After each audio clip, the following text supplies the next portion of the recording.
Mr. Kubilius, first of all, thank you for this exclusive interview for our TV channel that you find time in your very tough schedule. And my first question is about your main topic is military industry.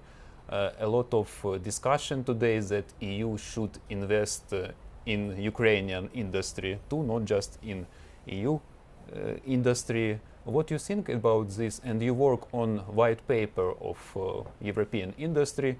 Do you reflect these issues that Ukraine could be in some way included in this very important for EU paper? Well, thanks a lot for invitation, and definitely Munich Security Conference is, very intensive few days where we shall discuss both defense industry, space, and also, of course, Ukraine will feature very much.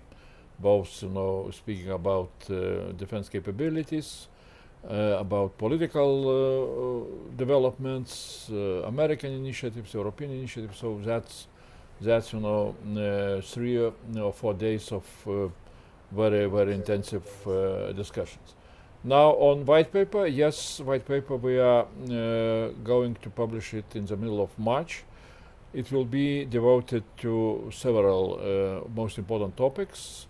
One is really how we need to prepare our own defense industry to produce what is needed for European member states to implement so-called Nato capability targets, and to implement that in a very quick way, because all of us we hear different intelligence services speaking the same language, that Russia can be ready to test the European Union and European Union member states before 2030. And of course, in the white paper we shall talk also how we can assist Ukraine and assist ourselves, because Ukraine is defending all of us, in implementation so-called formula peace through strength. And that is the only way how just peace can be established in Ukraine.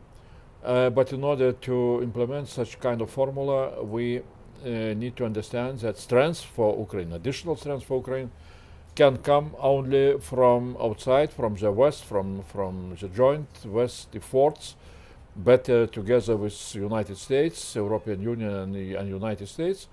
But European Union needs to have very clear plan how we as European Union are going to strengthen Ukrainian capabilities in order to achieve this very much needed peace through strength. You mentioned NATO. This week in NATO it was first meeting in Ramstein format group, Ukrainian contact group to help Ukraine, and it was first meeting after Mr. Donald Trump took office. How you assess the discussion, and do you see possibilities that EU and United States will be work together to strengthen military capability of Ukraine as it was 3 years, past years? Well, during past 3 years, yes, we were working together with United States, and our military support to Ukraine was a little bit bigger from United States. During 3 years, they provided military assistance around of 60 billion euros. Our military support was around of 48 billion euros. But if you look into the whole package of support, including military, budgetary support and humanitarian support, then our support to Ukraine was bigger than American, because we gave support in total amount around of 130 billion euros, when American support was 100 billion euros.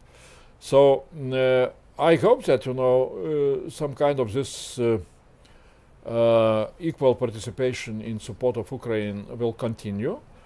But we need to assess also new administration and their statements, as we can understand at least what was said yesterday. We don't know if that reflects all the administration position, but it was said that, well, the United States want Europeans to take bigger part of support, and that is what we need to have in mind. In any case, we shall stand together with Ukraine in order to achieve what I was calling, what I was saying before, a real just peace for Ukraine, peace through strength. And we do not see any kind of benefit in negotiations where either Ukraine will not participate or European Union will not participate. You mentioned that Russia could be ready to attack European country in 5 years. We know that there is information that they increased the number of their troops on 150,000. There is some constant military exercises on the territory of Belarus, and at the same time, United States, they claimed that EU should spend 5% of GDP on defense and maybe even more. What do you think and how you assess this figure? Is it real to reach this result? Maybe it's ideal target, but from your point of view, how real to reach this result? I would remind that United States of America now are spending only 3.5%, not 5%. So if they are saying that we Europeans need to spend 5%, so the same would be applied also to United States. There are some European countries which are coming closer to 5%, especially those who are feeling that threat very close, like Baltic states, like Poland. I hope that really there will be an agreement during NATO summit at the end of June to increase national defense spending, at least up to 3% or 3.5%.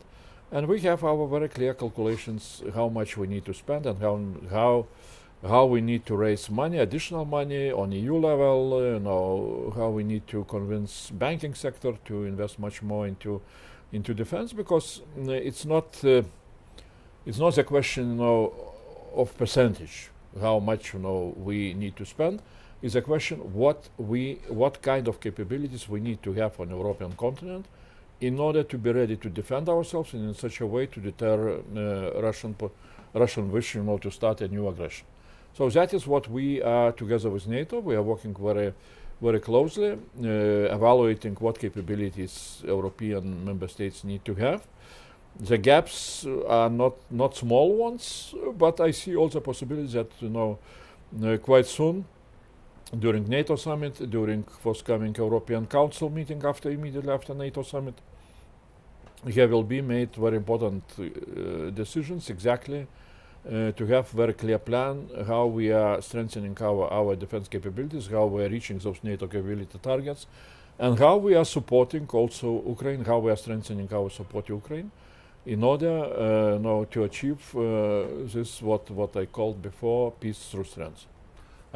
Different signal from new United States administration, they raised again the question of security guarantees for Ukraine. Ukraine insists that it should be full membership in NATO, while other allies like United States, they send some different signal. From your point of view, what's the best model for Ukraine to defend itself, to secure its territorial integrity, sovereignty, to preserve independence, to protect it from Russia? Well, my personal opinion is very simple and clear, and I was repeating that during period when I was in European Parliament, that the best security guarantees for Ukraine, most effective security guarantees, and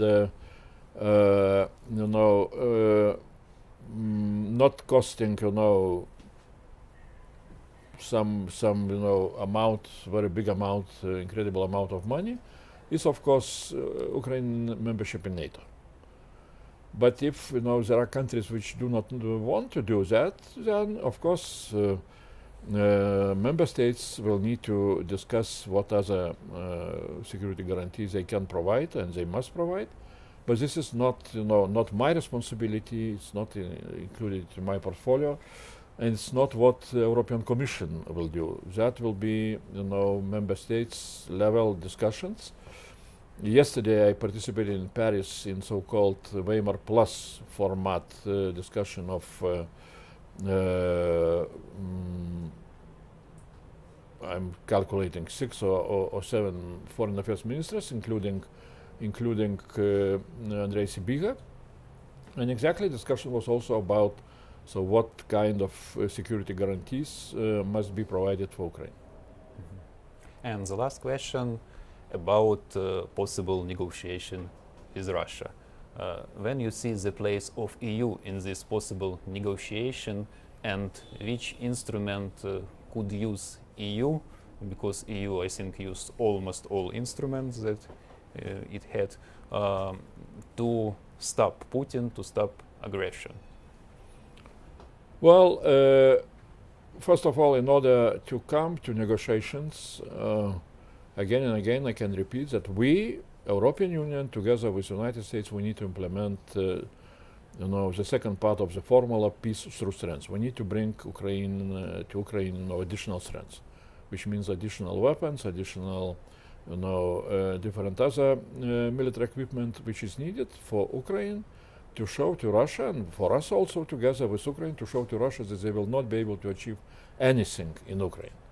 And that, for them it would be beneficial also to sit down around negotiation table. But negotiations should go in a very clear and transparent way, and around negotiation table there is, here should be sitting Ukrainians, Americans, Europeans and Russians. Thank you for your time that you find Thanks a lot. time to ask our question. Wish you luck in your work. All the best to you. Slava Ukraini. Героям слава.